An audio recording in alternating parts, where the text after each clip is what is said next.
Welcome to the CyberSangha podcast.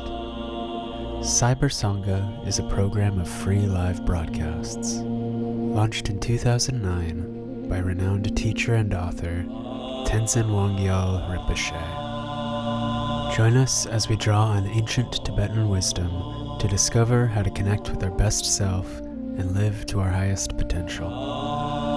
The following conversation, Breathe How You Want to Feel, happened on January 5th, 2025, as a science and spirituality dialogue with Matteo Pistono and host Alejandro Chaoul. This was part of a year-long series of dialogues from 2025. This content is for informational purposes only. Listeners should consult medical professionals for any physical or mental health concerns. Please use headphones and do not meditate while driving or operating machinery.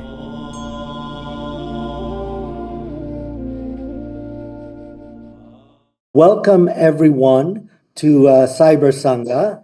My name is Alejandro Chaoul and I'll be your host today. And I'm really delighted to have Matteo with me today for this talk about breath and particularly about his book, Breathe How You Want to Feel. But before I get into that, for those who are new to our CyberSangha, this is the brainchild of Tenzin Wangyal Rinpoche, that he realized that even before COVID, actually, he realized, we could be much more interconnected.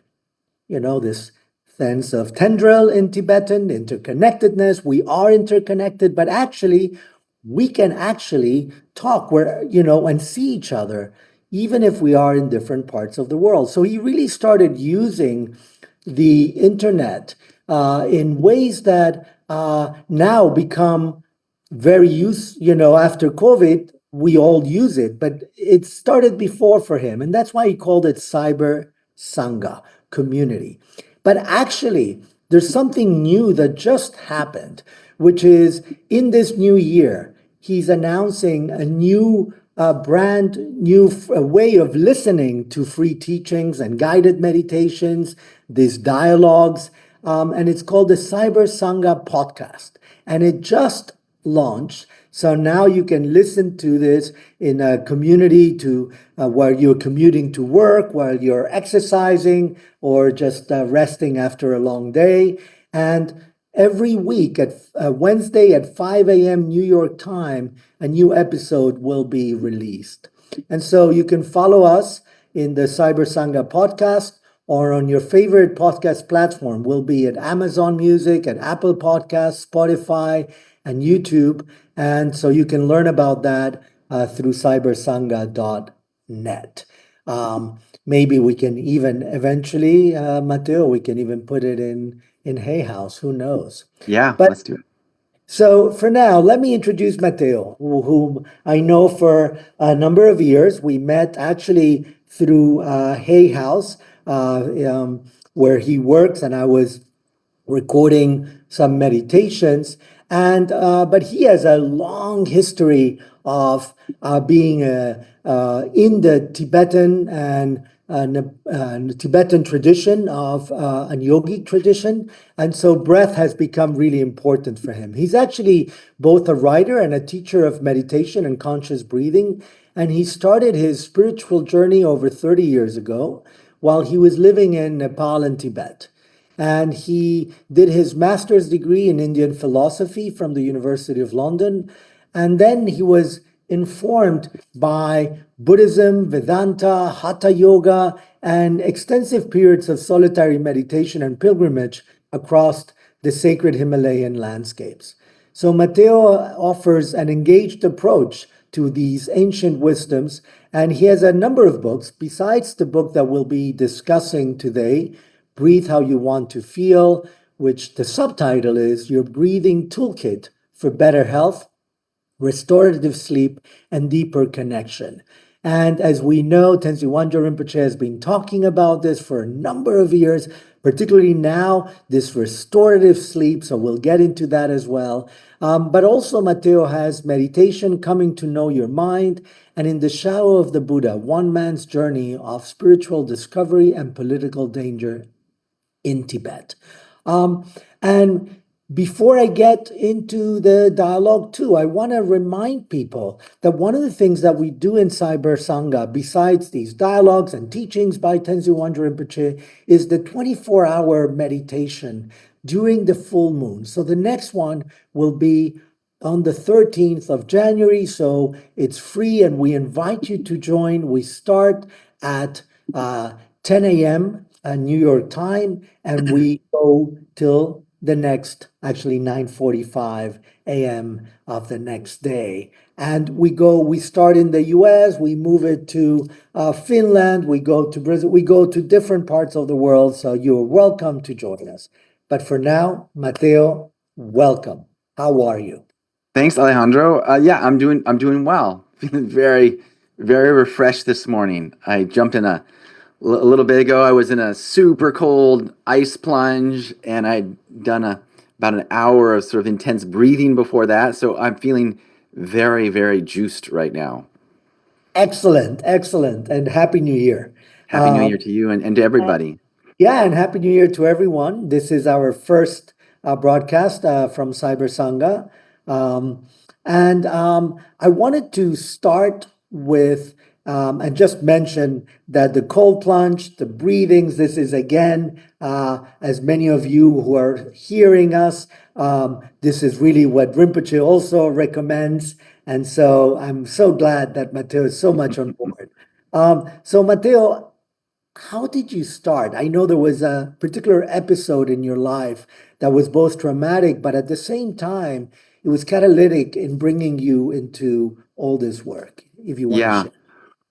Well, well before I started studying the Dharma and the breath and meditation, some 30 years ago in Nepal. Well before that, as a kid, I grew up in Wyoming. I grew up in the Rocky Mountains in the United States, and we would oftentimes go collect firewood. That was for the sort of wood stove. And one day I was with my father and my brother, and we just stopped off to just throw some wood in the back of the truck, and I was sort of wandering through I was 8 or 9 years old. I think I was 8. And I was wandering through the forest. I wasn't actually doing the work. My brother and my dad were. And my dad had a chainsaw, and everything was sort of chaotic. And I sort of like moved a little bit away, and I was just wandering through. I was looking at like footprints of the elk and the deer who were sort of wandering through the forest. And I heard this sort of pop, sort of a crack. And I turned around, and this gigantic tree was falling towards me. And instead of just stepping to the side, I just turned and ran. And the tree sort of came down and hit me in the head, and then it pinned me to the ground. And it ripped off all of the skin and all my clothes and whatnot from the back of my head all the way down my neck, my back, my butt, and the back of my heels. It tore off the back of my shoes, and it pinned me to the ground. And when I hit, I remember sort of just like this thump when I hit, and all of the air went out of me, like when we get the wind knocked out of us. And that wind went out of me, and then I immediately saw these rings of light. Sometimes those rings, like the rings that people put up in front of their camera now. It was like that, but there were many of them that were going back, and I was sort of floating towards these rings, and the impact, and when it ripped and everything, immediately it kind of hurt. I remember being in a lot of pain, and then as I was floating towards these rings of light, that vanished, and it felt so amazing. It was like this. It's hard to put in words, but if everything was okay, and it felt, I wouldn't say blissful at the time. I can't say blissful, but everything was okay. And then as I was floating, I heard my name being called. And I felt a sort of like this jostling, and it was something that brought me back to the present. And it was my brother who was pulling my arm and trying to pull me out from under this gigantic tree that was pinning me to the ground. And he was screaming my name. And when I came back to, I had my back felt like it was on fire, and I had no breath. Like I couldn't breathe because of the weight of the tree. And I remember trying to breathe, or it almost felt like the body was trying to breathe me. And that's why I write about this. Like, the body does do this thing where it breathes you. And in my breath awareness practice, I oftentimes will say that, allow the breath to breathe you. But the breath was trying to breathe me, and pine cone, like the pine needles were coming towards my nose. My face was in the dirt. And I heard the chainsaw and my dog barking. And then it was like somebody blew out a candle. And it wasn't the rings of light and the floating. It was just darkness. And I can't say that I was aware. I just remember the darkness falling. And so I don't know. It was long enough for my brother to run back about a quarter of a mile to grab my father and bring him back. And then they lifted the tree. And when they lifted the tree, it was just this thing that went. The air came back into me. And with the air, it moved the breath. And with the breath came life. Mm-hmm. And I remember the feeling of life coming back into me with the breath, like they were married. And I mean, I was young, and so I was crying, and then my dad wrapped me up like a mummy, and then we drove home. But that experience, it had a number of different things that went on, but that was this thing. In thinking back, that was when I became aware of my breath, and what the breath was. I didn't inquire about it when I was 9 and 10, a lot thereafter, but then years later, it really I think that was some seeds that were planted there with my interest. How wonderful. And I love how you explain. I could almost feel it, kind of the letting go of all the breath and the bringing in, and this, as you say, the breath bringing life, which in many languages, it's very related, right? Breath. Absolutely. Yeah. Absolutely. So you said that right after that, you didn't really realize, you were too young. When was that second click, if you would? Mm-hmm. Yeah, that's a good question, Alejandro. It's a good question, because it wasn't until sometime later then it was, I was in my 20s, and I was sort of a political activist, and one particular election, it didn't go my way. So I got really sort of upset with the voters. And so I bought a one-way ticket to Nepal. I just went to Nepal. It was actually right after college. And it was there in Nepal that I was living outside near Bodha in Chabil, actually. And immediately upon arriving, I didn't sort of go there to find the Dharma or anything. I just wanted to get away from politics. But when I arrived, I ran into Buddhism, and it was sort of ringing these bells of truth within me. And my first teacher was a nun from Sweden, Annie Karen, and she started teaching me meditation. And what she instructed me to do was to just practice this, what we call anapanasati, right? Mindfulness of the inhale and the exhale. Straight up, just like that. Just go and sit and watch the breath coming in and watch the breath going out. And of course, all of us who have meditated know that there's a lot that happens where you come to know yourself. You come to know the nature of mind. You come to know the nature of perception simply by utilizing the breath, right? There's a lot that comes with it. But coupled with that was, I lived near a river called the Bagmati River. And the Bagmati is a tributary to the Ganges. And so it's a holy river in Nepal. And it's where all of the Hindu devotees, they want to bring their body there to be cremated when they die. So I lived right by there. So every day I would see bodies, I would see corpses sort of shrouded, and they would be carrying them with marigolds and whatnot, and chanting, and going down to the riverside, and they would build a pile. They would put a pile of wood, the body on top, and then they would light it. 3 or 4 hours later, they would sweep the ashes in. And so Ani Karen's instruction to me was, in your next to your bed, practice meditation, the breath awareness, and then every day go down and sit next to the river and watch the bodies burn. Just watch. And it was that time where there was this sort of connection, and I remembered this when that happened to me, when the tree fell on me, and I I was watching this one particular, it was a man. I knew it was a man. And I had this thought to myself, I wonder if he knew when his last breath was, like when it was coming. Because right now, all of us that are like on this with the CyberSangha, everybody's listening, there is zero guarantee right now that on your next exhale, you're going to breathe in. We might think so, but we think a lot of these things that we think are so secure. There's no guarantee. And it becomes that way not only with the breath, but right before we got on the CyberSangha, I had a shot of espresso here. I was drinking and I had the thought, because it's part of my practice, I just had the thought, this might be my last espresso. Who knows?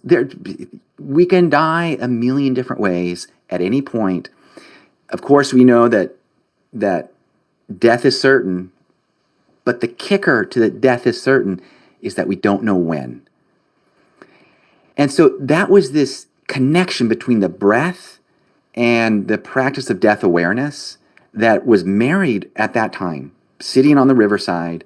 And that's something that I've just carried through for the next 30. That's my main practice, I could say, is watching the breath go out and totally letting go, because there's no guarantee it's coming back in, and rejoicing when the inhale comes back in. Amazing. And then we can engage with life.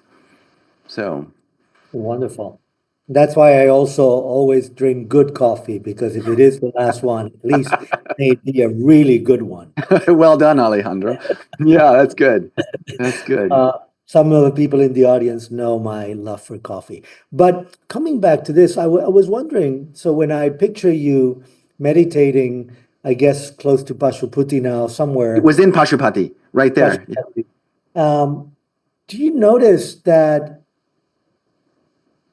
were there things that change your breath rhythm?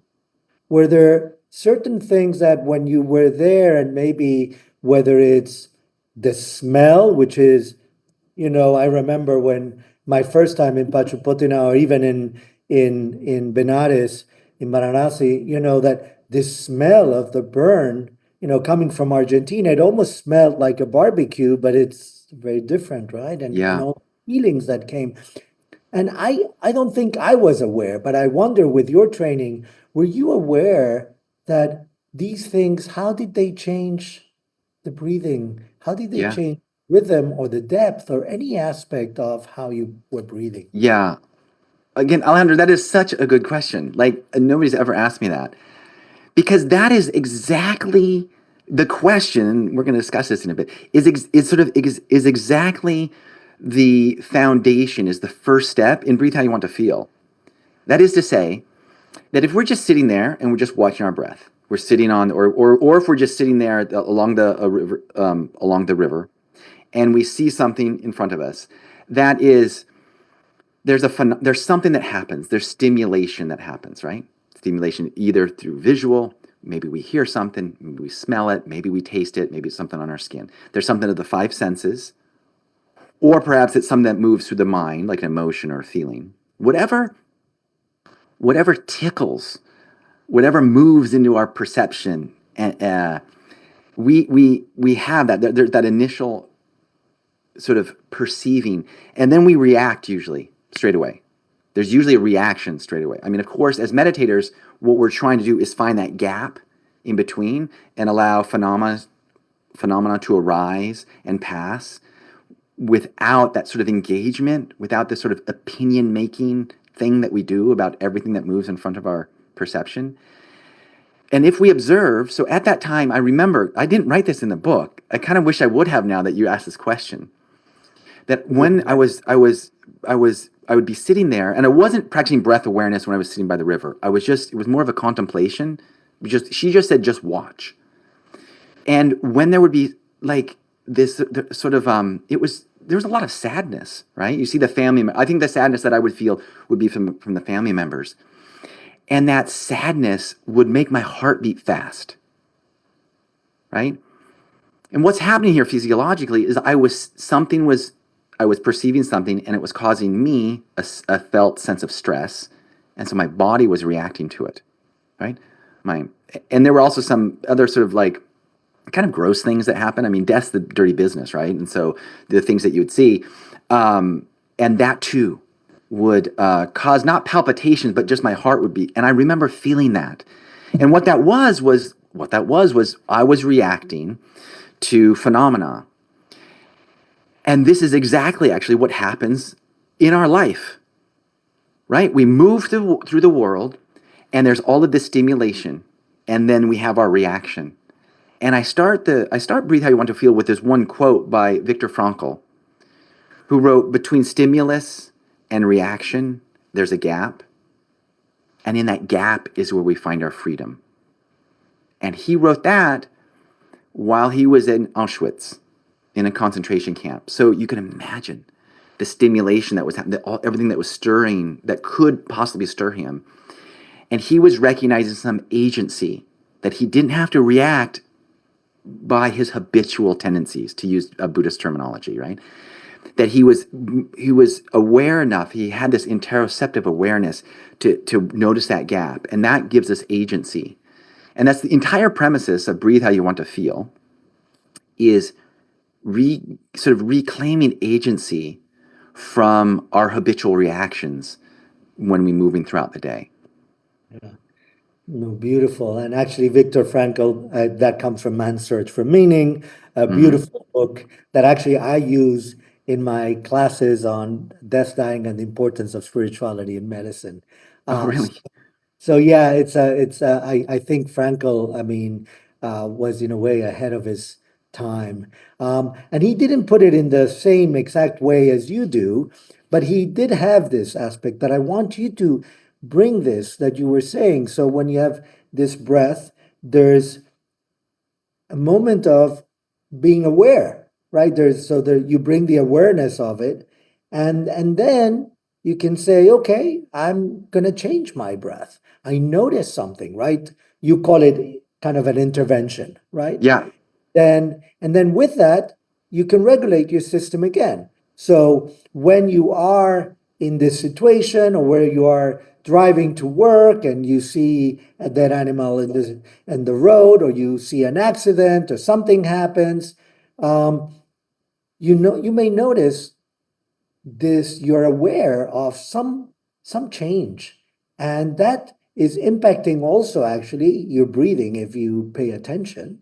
And then that's where, how do you bring the intervention and the regulation? Because this is really how I think one of the main things that psychologists were really attractive, and Viktor Frankl being actually a psychotherapist too, this attraction on the regulation and self-regulation. So Yeah.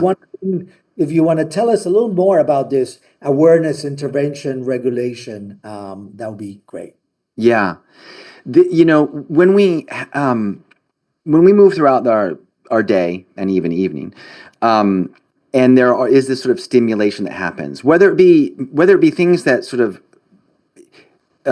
stress us out. We use this phrase like stress us out, or perhaps make us elated, or maybe things make us lethargic, make us sing. However it is that we react, if we have some sort of awareness of how it's making us feel, and this is a particular kind of awareness called interoceptive awareness. And this interoceptive awareness is something that we can tap into oftentimes by just noticing our breath, our breathing pattern, or maybe we notice how our heart is beating, if it's beating a lot faster. And so it's a sense of how we're feeling at any particular moment. And there's a feedback loop between the way that our nervous system filters stimulation and our breath that impacts our nervous system, right? There's a sort of a feedback loop. So with that as the basis, I use this acronym AIR that you just referred to: awareness, A for awareness, I for intervention, and R for regulation. And so the idea is that when we're aware, when we become using this interoceptive awareness, when we're aware that we're feeling in a way that we don't want to feel, then we can intervene vis-a-vis the breath. And what do? Well, there's a whole host of ways that we can intervene with the breath that are state changers. We can change our state at any point, even just using half a breath. For example, everybody knows that when you exhale long and relax, immediately you relax. And why is that? Because when you exhale long, when you extend your exhale, it flips the switch on your parasympathetic nervous system, right? Your heartbeat slows down, your blood pressure drops.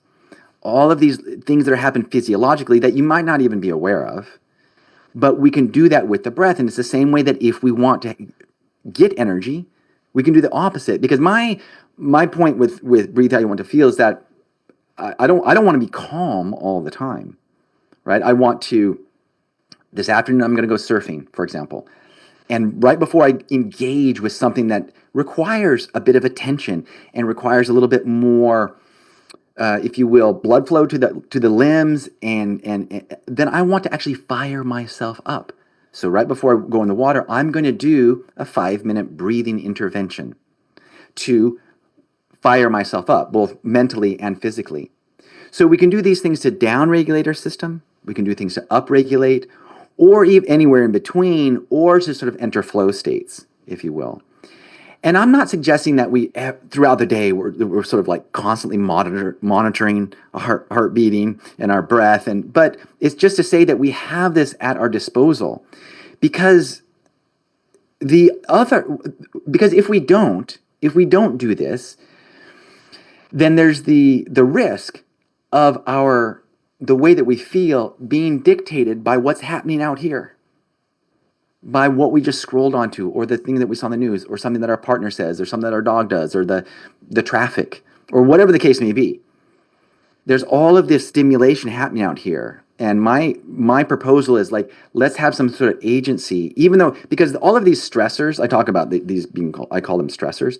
All these stressors, they're not going anywhere, right? That's life. They're not going anywhere. I mean, maybe there's more or less throughout the day and throughout the year, but it's not. And this is the first noble truth, right? Especially for this thing that I love so dearly, this body, there's going to be stress, especially as we get older. So let's have some sort of agency with it, and that's these interventions I talk about. That's the whole second part of the book, the various things that we can do. And I try to present the principles, and then with some methods, and then you can apply those to regulate your nervous system throughout the day, and also in the evening, or even if you wake up in the middle of the night. Right, and there's plenty of research showing on this regulation of the sympathetic and parasympathetic system. From Herbert Benson 45 years ago till now. And so there's tons of science to support that.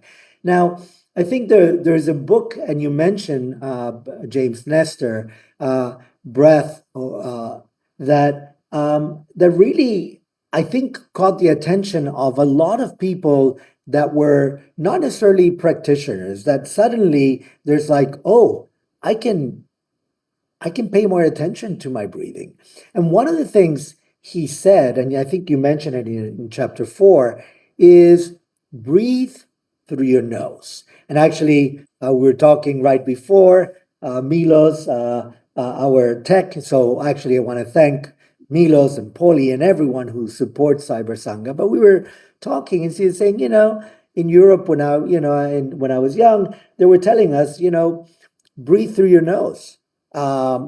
First breathe, and then breathe through your nose. And and a lot of times we're like, but we didn't get why, right? And I was sharing with you that my son is in his 20s and he loves playing soccer, and he started practicing. He practices with me, practices back at home now in Denver, and he started breathing more through the nose.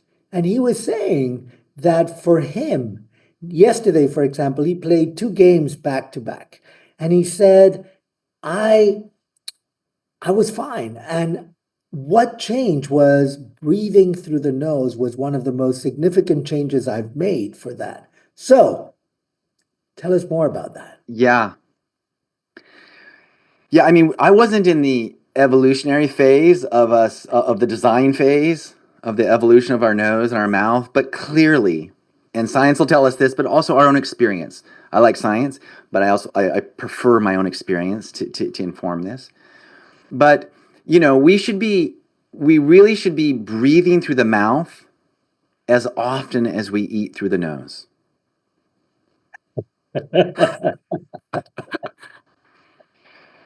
Yeah. So James Nestor, he did talk about in that book, Breath and the Lost Art, the Lost Science of I can't remember the subtitle, but he introduced this. Yeah. So he introduced, he talked a lot about the benefits of nasal breathing, which we can talk about a little bit about here. So, the upshot is this, is that throughout the day and throughout the night, the most optimal way to breathe for nervous system regulation, for cognitive benefits, and for just general health is to be breathing in and out of the nose.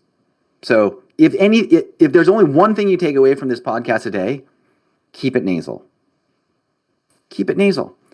When you're going throughout the day, when you're vacuuming, when you're going to get groceries, when you're picking your kids up, when you're moving throughout your entire day, and especially when you're meditating, be breathing through your nose. And so, what does that mean? Because sometimes you get sometimes, people are like, well, what does that mean?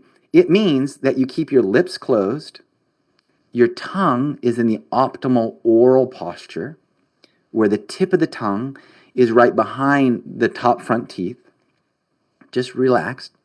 The lips are closed, the teeth aren't touching, and you're breathing throughout the day, lightly, slowly, and deeply.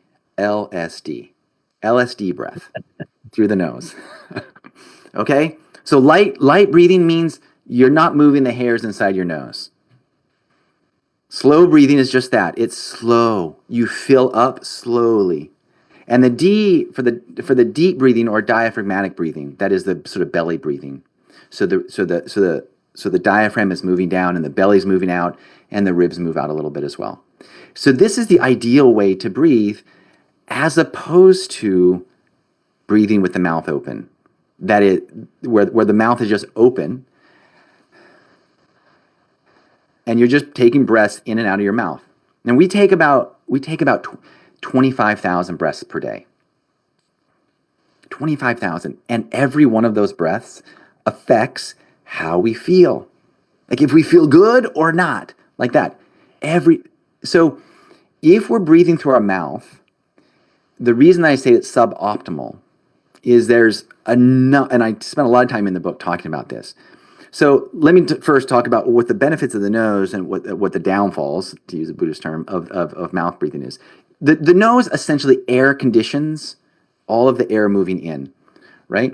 When we breathe in through the nose, the air, which is about 21% oxygen, comes into our nose, and it moves through a vast array of turbinates, or like alleyways, like these little streets, alleyways. And the air is circulating through the paranasal passageway and sinuses. And as it passes through there, that paranasal passageway is covered with little hair. That hair, the cilia, it's called. And within that hair, there's some mucus, some very beneficial mucus. So when we breathe in through the nose, we warm the air before it arrives in our lungs. We humidify the air because of the moisture that's there. And importantly, we purify it with this mucus. This mucus that is in the nose has this antibacterial and antimicrobial benefits to it. So we take that air and that arrives in our lungs. If we don't do that, if we just breathe in through the mouth, it bypasses, it just goes over the tonsils and right down into the lungs. And we don't receive the benefits of that. But perhaps more significantly, that when we breathe through the mouth than when we breathe through the nose, is that we dysregulate our blood chemistry. And you're like, come on, Matteo, some people are like, whatever, dude. I breathe through my mouth all day and I'm all good. So just because we're breathing doesn't mean we're breathing optimally, okay? And I would only have to, if I said, okay, right now, if I said everybody, breathe in and out of your mouth 10 times very forcefully. I mean, you wouldn't have to even do it 10 times. You do it 5 times and then I just stop. And I say, how do you feel? And nearly everybody would be like, I felt a little thing like this in my head. Like, how do I know that? It's because you can immediately affect your blood chemistry. And that is to say that when we breathe in, we're breathing in this oxygen. Oxygen comes in our lungs, goes through our lungs, goes into our blood. And just because we have oxygen in our blood doesn't mean that it has arrived in our brain, in our tissues, and our organs. We need it to be delivered properly. And when we breathe through our mouth, we disrupt that delivery system, that optimal delivery system. And what ends up happening is when we breathe through the mouth, we're over-breathing. We're breathing too much air. And again, you might be like, I can't, what do you mean? I can't, I'm just super oxygenating. No, you're not. Because if you put on one of these things, I'm always working with a little oximeter. It's like right now, if I put this on, my blood oxygen saturation is going to be about 97 or 98. That's for just normal. If you live up at, it's 99 actually, 99. My blood oxygen saturation is 99. So if I go, I can't get any more oxygen into my blood. It's saturated already.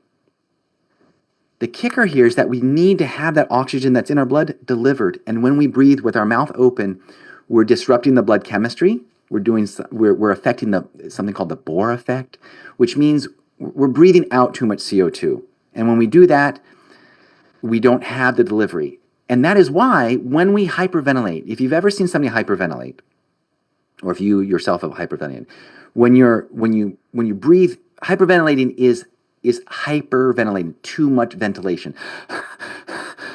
And the very first thing that people feel when they're hyperventilating is they start to feel dizzy, right?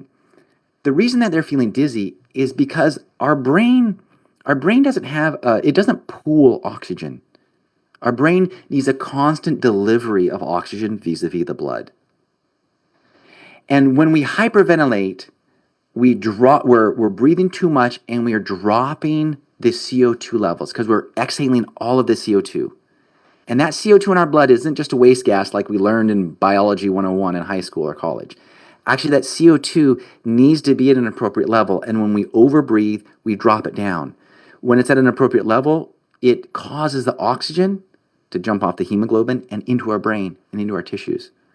So that's why when people are like, they start panting and they start to hyperventilate, they get dizzy because they're not getting adequate oxygen delivered to the brain. And what was the thing that grandma always used to do if they saw somebody hyperventilating?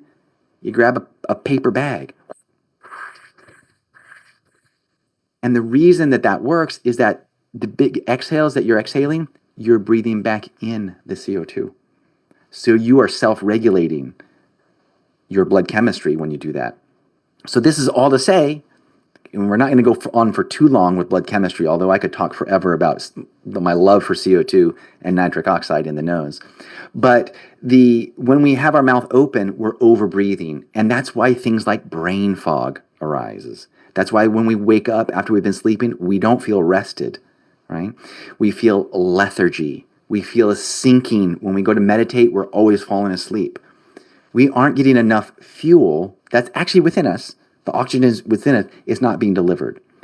So that went on for a bit there about that's the main downfall of mouth breathing. There's a lot of other things that are going on if we mouth breathe, but if we can keep it nasal, unless you're exercising hard, because when we exercise hard and we have a lot of more metabolic activity, then we need to ventilate more. We need to blow off more CO2. We need to inhale more. So that's okay. And I talk a lot about that in the book about breathing during exercise. But generally speaking, we should be keeping it nasal all the time, especially when we're meditating. Right. And doing tumo. Sometimes when you do the tumo or your neijang, or sort of Tibetan yoga, and you get a little bit out of breath, that's the time.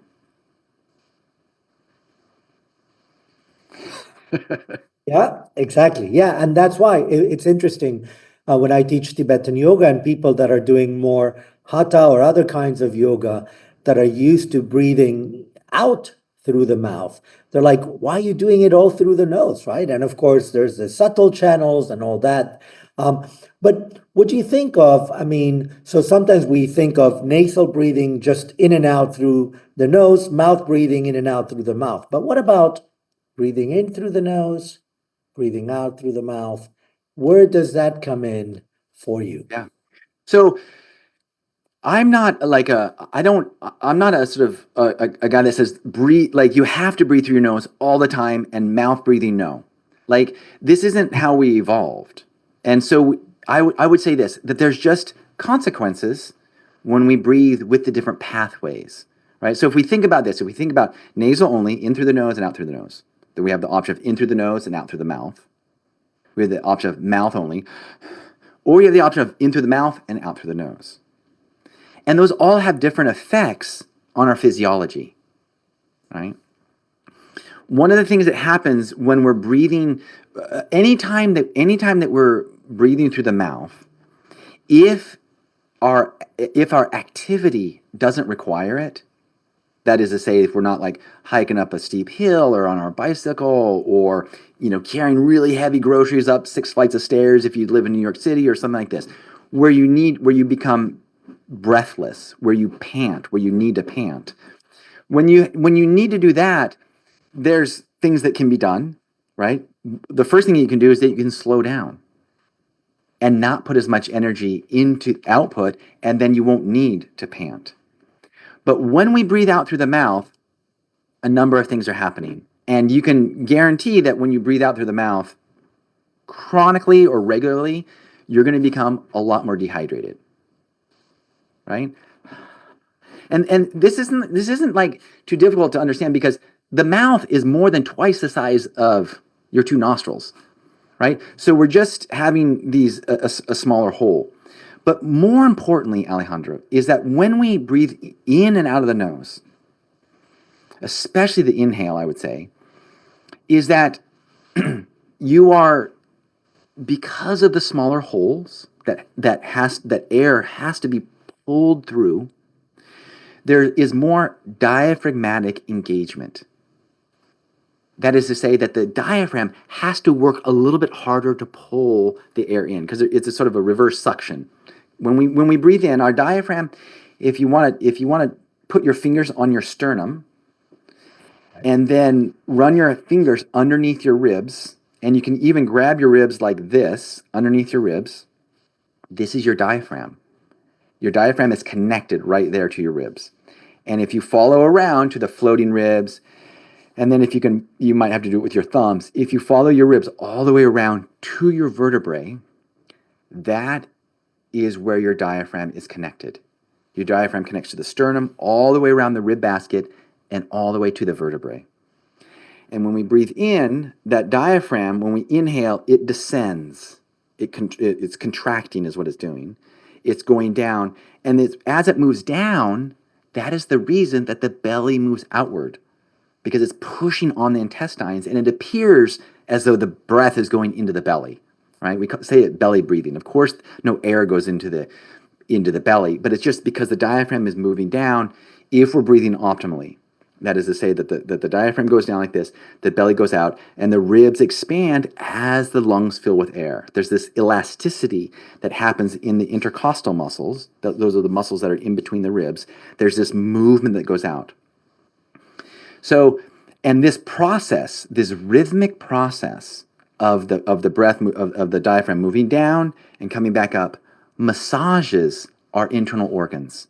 It's like we're constantly massaging all of our major organs, including and down into our intestines as well, when we're breathing diaphragmatically. And we have the most diaphragmatic engagement when we keep it nasal, right? If you observe, and I'm a crazy observer of people breathing as I walk through airports and I just walk around, I'm amazed, because we all breathe. There's a million different ways to breathe. When you observe people with their mouth open and they're breathing, they're oftentimes taking these very shallow chests. They're just bringing the air down into their upper chest. When the diaphragm pulls the air, we move all that air down into the lower lungs. And the lower lungs is important because that is where the oxygen moves through something called the alveoli. It moves through the lower part of the lungs and goes into the blood. If we're keeping it very shallow, shallow mouth breathing in the upper chest and using not our diaphragm so much, but our secondary muscles like our shoulders, our traps, and our neck. This is undue stress, and it's why oftentimes the way that we're breathing is causes neck pain, is causes shoulder pain. And eventually, when we don't have that proper diaphragmatic engagement, we have a very destabilized core. Not to say that we need like strong abs and all that. I'm just talking about the diaphragm. The diaphragm in that engagement, it stabilizes our core. So many of the people who I work with, when they come with dysregulated breathing, they have lower back pain and pain in their hips. That's exacerbated by the way that they're breathing. So that was a little bit of a long answer to that. Get me started on CO2 and the diaphragm, and I just love it. I go on all day. Yeah, let's get on night then. Let's go for night and restorative sleep. I noticed that both James Nestor and you talk about taping your mouth. And I know that I know a number of people that do that. I remember when I started using James Nestor's book, I told people, I think it's a little drastic, but you could try it. And actually, a number of people say, actually, it's very useful. For example, I thought I used to wake up to go to the restroom 3 times a night. And since I block my mouth, I don't do that, and I don't need to go to the bathroom. Yeah. So maybe I didn't need to. So what's your opinion I on mean, that? and that thing that you just said is crazy because when I was just at a retreat and I told people about mouth taping, they'd done it, and they report back this thing that they don't have to pee at night, and they're like, how is that connected? So I can talk about that as well. But first of all, as we said, we want to keep it nasal because we're warming the air, we're purifying it, we're protecting our lungs with nasal breathing as opposed to mouth breathing, right? And for those of us at night, many of us, our mouth comes open when we sleep for a number of different reasons. And I would say this is that if you're going to start working on keeping your mouth closed, or importantly, having your partner, especially if they snore, keep their mouth closed so you can get a good night's rest, it's critically important that you work on how you're breathing throughout the day, because the greatest signifier of how you're going to breathe during the night is how you're breathing through the day. And if you're chronically mouth breathing, mouth breathing is a habit. And so we can change our habits, but that needs to, we need to work on it during the day. But at night, then people's mouth comes open for a number of different reasons. My mouth, like 2 years ago, I wasn't a mouth breather, but when I put a night guard, because I was sort of grinding my teeth a little bit, and when they put when I wear this night guard, it was just more things in my mouth, so my mouth started coming open. That was actually the reason I started mouth taping, was because I was wearing a night guard. Now, people with obstructive sleep apnea, even people who wear a CPAP machine, they need to keep their mouth closed. And so I have a number of people who I've worked with their CPAP have used this mouth taping to positive effect, to good effect. So the idea behind let's first of all, when we sleep throughout the night, when we go to sleep, I mean, generally speaking, we can talk about a sleep cycle. We go through 3 to 5 sleep cycles a night, and each sleep cycle lasts anywhere between an hour and 15 minutes to maybe 2 hours, and it has a light. There's a sort of a light sleeping mode, a REM sleeping mode when you're dreaming, and then this deep sleep.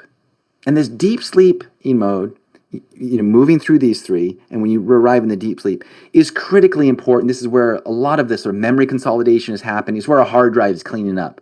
It's sort of forgetting the things that we don't need to forget about and remembering the things that we do need to remember.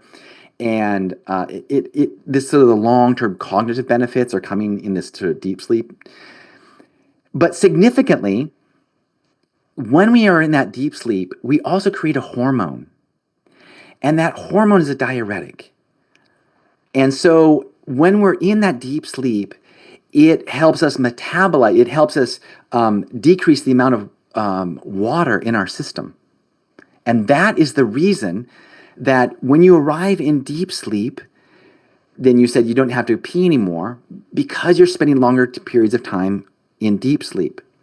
And the way that you arrive there is that when the mouth is open, we are waking ourselves up with a lot of micro awakenings, even if we're not aware of them. We're waking ourselves up with snoring, with apnea. Apnea means to stop breathing. Ah is the negative, and from pneumonia, to breathe. And so you stop breathing for some reason, and then people cough, or they sort of gag a little bit. And you can imagine what your system is thinking when you stop breathing and your blood gas are super dysregulated. Your system doesn't know if somebody's choking you or not, so it shoots a little bit of adrenaline and cortisol in your system. And so we have to deal with, we're trying to fall asleep while we're juicing ourselves with stress hormones. So keeping the mouth closed, you're able to move through a complete sleep cycle and receive the benefits of the hormones, so you don't have to pee. So, and this is the main thing, is by keeping the mouth closed, is that you're able to move through full sleep cycles. Now, one of the things about mouth taping is that the idea isn't you're taping your mouth, you're sealing your mouth closed. The idea is that you're just training your oral posture.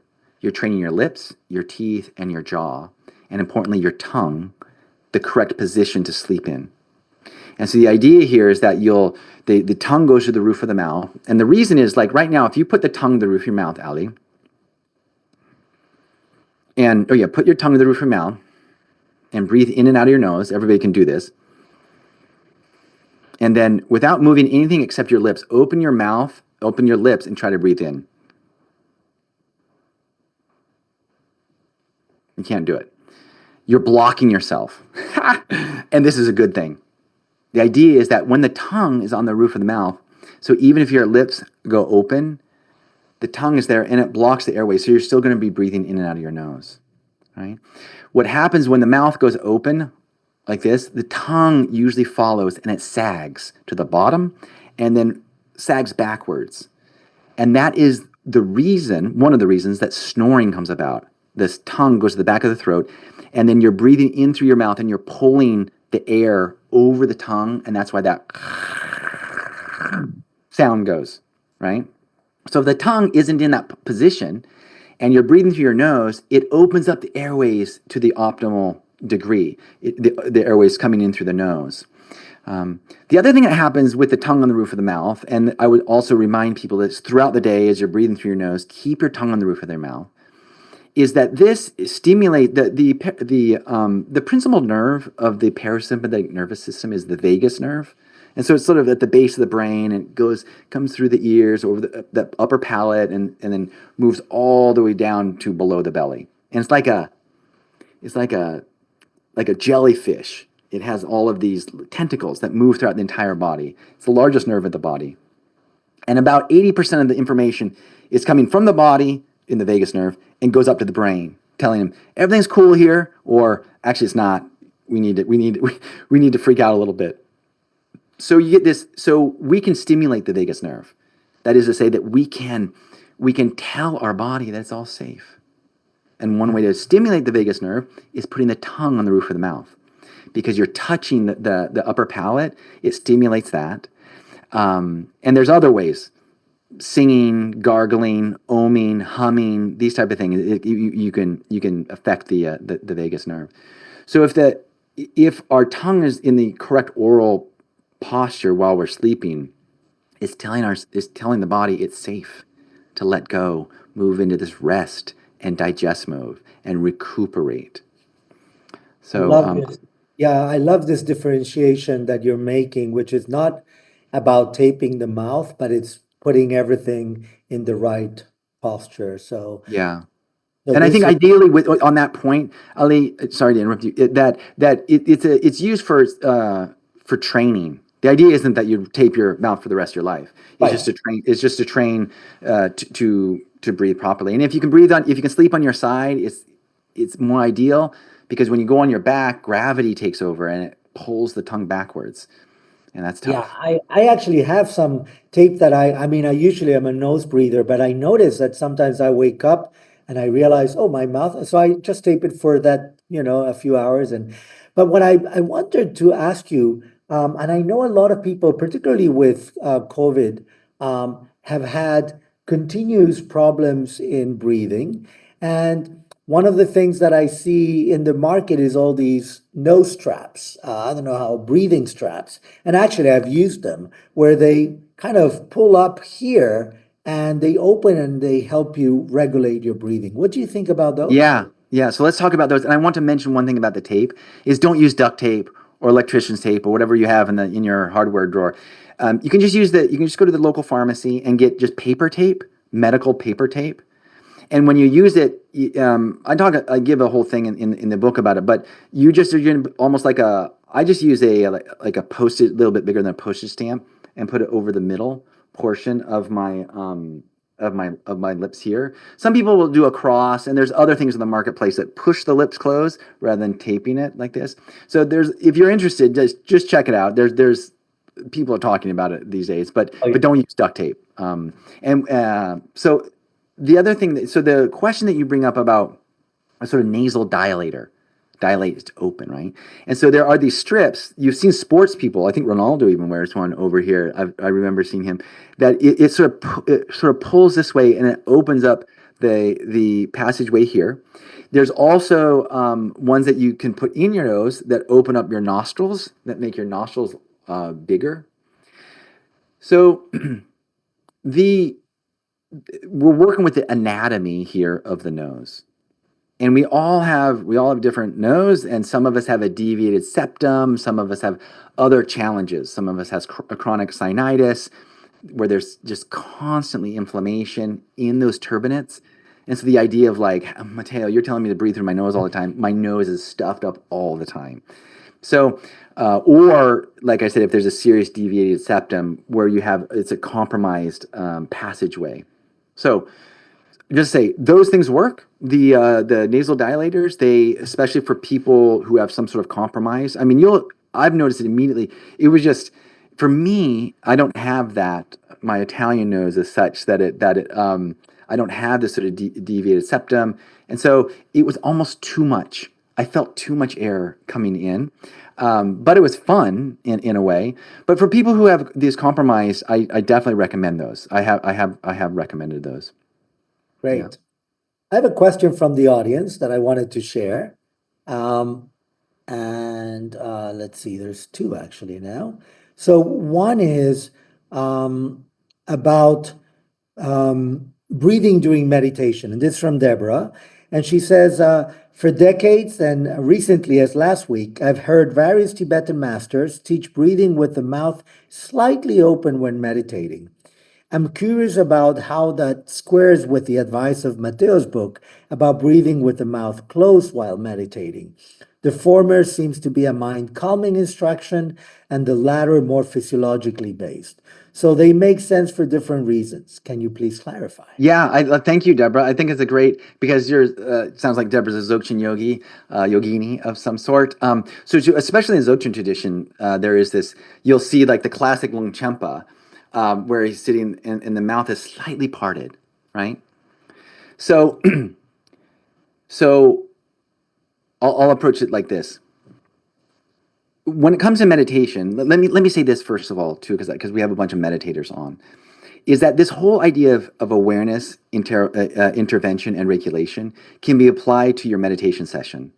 So when you sit down to do your practice, rather than just jumping in, sort of just like and just doing it, I suggest is that you sit and you just take a moment. How am I feeling? Especially if you're doing, maybe sadhana practice might be a little different, but if you're doing a straight up meditation, because every time we sit down, we're not going to always feel the same way.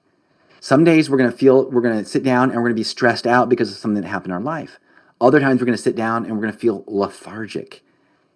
And when we start our meditation, we can actually intervene right there, right at the very beginning, is to do something about that state if you want to. So if you're feeling super agitated, do a breathing intervention that down-regulates yourself. Or if you're feeling lethargic, up-regulate yourself. Don't depend on the single-pointed concentration. You're going to be doing that. You know what you're going to be doing in your practice. But I suggest that this is something that you do beforehand, just and I'm just talking like 1 to 2, 3 minute type of breathing intervention. And then also throughout your practice, if you're getting the full baby neck and you're sort of falling asleep, I mean, you can sit there and like sleep or kind of almost fall asleep if if your guru told you to watch for that liminal space between wakefulness and sleep and just rest right there. But if your neck is like going back and forth, I don't know if that's possible. So that is, when that happens, call time out. Just stop, do a breathing thing that brings more life, that brings more energy, and then come back to your practice. I feel that this is the way that I've applied essentially my study of breathing physiology to meditation to extract the most, because I'm not going to be around forever. And so I want to get as much as I can out of my meditation session, right? Now, that is like as a precursor. Now, Deborah is like, as a Dzogchen yogi, she says, well, like, yeah, but the guru says to breathe out through the mouth. But almost always, if you watch when they give this instruction, they're almost not breathing at all. Right? When we're in that state, it's not as though they say, open your mouth and breathe. That's not the instruction. The instruction is the mind is calmed down. Maybe the winds have like left the 2 side channels, and then it's just, and what is oftentimes instruction with the mouth open? And you just allow that suspension of the breath. And with the mouth open, there's a more of a sensation of the suspension, where awareness can be poured into space, like water being poured into water. So that does facilitate that. I think it's true. In my own practice, I experienced this as well. And the other thing I'll say is that the map of understanding that we're using within the Tibetan Buddhist tradition at this very, very subtle level, because the gurus who are saying that leave the mouth open, they are assuming that there isn't any movement in the 2 side channels, that the winds have entered the central channel, and so that there isn't going to be the discursive thinking that happens, right? My map of understanding is human physiology. So let's just understand what we're, like when you ask that question, Deborah, you asked it assuming Tibetan, the map of understanding from the Tibetan physiology, and I'm sort of trying to answer it with both. Thank you, Matteo. That's great. So in that, would you have the tongue still in the upper palate? Yeah. Yeah. So this is what I'd say. Experiment with it.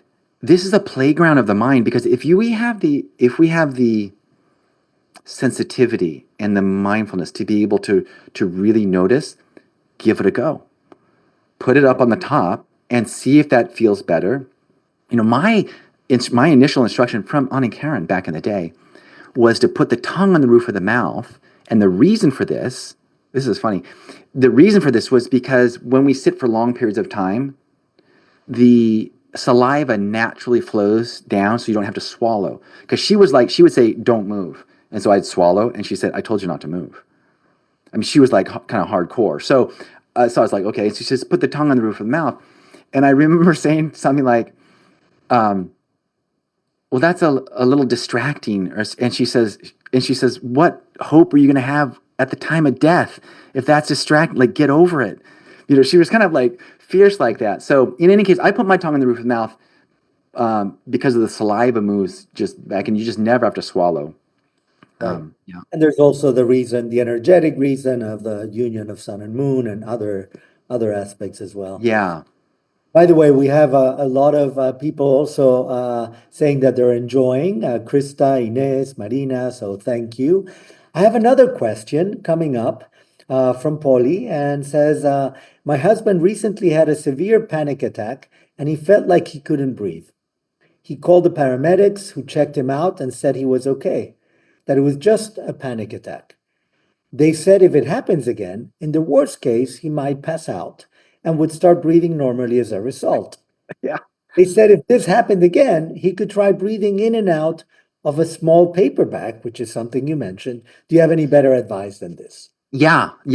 So it's, Yeah, so let's discuss what happened. So somebody's having a panic attack, right? And so there's some sort of stimulation, and their reaction is such that their nervous system feels as though there's an extreme threat, right? So the sympathetic nervous system spikes, get all this adrenaline and cortisol being dumped into our system, and usually our breath follows. So we begin to take we don't do LSD breathing. We don't do light, slow, and deep breathing, right? We do very heavy, very fast, and very shallow breathing. And the worst thing, by the way, I think the worst thing to tell people to do when they're having a panic attack is, hey, just breathe out. Just swallow your breath. Because if people turn their attention on their breath is the object, is going to stress them out more because it's a stressed out breathing. So I don't recommend when people are having, and seriously speaking, when people are having severe anxiety or panic, unless they're trained in breathing, don't, move it away from, I don't suggest that. So physiologically what is happening is they are hyperventilating. And the reason, so we're hyperventilating, and this returns a little bit to the CO2, we're over breathing and we start to get dizzy. And the reason the paramedics say, oh, it's all good, he's just going to pass out. The reason that our body does that is because our CO2 is dropping too low, and we might in fact be dropping our oxygen levels as well, because we have this balance between CO2 and oxygen, and that's where we're sort of feeling this. And the body, it's amazing. Our body will not allow us to drop to a degree that will threaten our life. And so what does the body do? Control, Alt, Reset. It makes us pass out. Because what happens when we pass out is the body goes horizontal. And when the body goes horizontal, it immediately stimulates the vagus nerve. It's called being vagaled. You can vagal yourself. When we're doing yoga pose and we on our back and we hug our knees to our chest, that feels so good. We're vagaling ourselves. And paramedics know this. My brother's a paramedic. He does this all the time. When people are hyperventilating, he puts them on their back and has them put their legs up. You can vagal yourself. The sort of pressure as well is created. And that drops the blood pressure and drops your heart rate and drops your blood pressure. So, but it's a little dangerous to rely upon fainting because you don't want to fall down and crack your head. So it's a little strange, like just wait till you faint. But if you've ever seen anybody faint after they've hyperventilated, the amazing breath, they faint and they go, they breathe perfect. Their system is amazing. This system is amazing to do that. So this is my advice, and it's a great question. So I would, please have your husband do this. Like, if you want to email me, you go on my website at MatteoPistono.com. If you say, my husband's the one with the panic attack, I'll send you a guided practice for this. If anybody goes on MatteoPistono.com and signs up, I can send you guided practices. But the one that I recommend specifically for this, it's called the mnemonic nasal breathing. And it's something that we need to practice a little bit beforehand, because just like any tool, like a carpenter doesn't like show up at a construction site and know like half the tools, but the other half of the tools he doesn't know and try to use them to build something. No, it's the same way with our breathing toolkit. And so this mnemonic nasal breathing is this, is you practice this beforehand. There's 3 steps to mnemonic nasal breathing. They're super simple. The first step is that when you get triggered, when that stress thing comes, the first thing you do is tongue on the roof of the mouth. So it's just a physical movement, right? It's a physical movement on the tongue on the roof of the mouth. And then the second step is you find your breath wherever you are within your breathing cycle. And when you find it, then extend your exhale. Just extend it, not forcefully, not like some yogi. It's just extend your exhale. And the third step is have a pre-planned word or phrase or mantra. And you place that, you recite it one time silently on the inhale and one time silently on the extended exhale. And so what's happening what's happening here is that, and it all happens very quickly. I do this every time I get on the Highway 101 or the freeway, the 5. My tongue goes to the roof of my mouth, just because I see the stressor happening, and I want to be able. I don't want to be in a position where I have to always move away from stressors. I just want to be face to face with them and not be stressed out. That's the point. The point is to have resiliency with the stressors, not to move in a world where we're trying to just protect ourselves from the stressors all the time.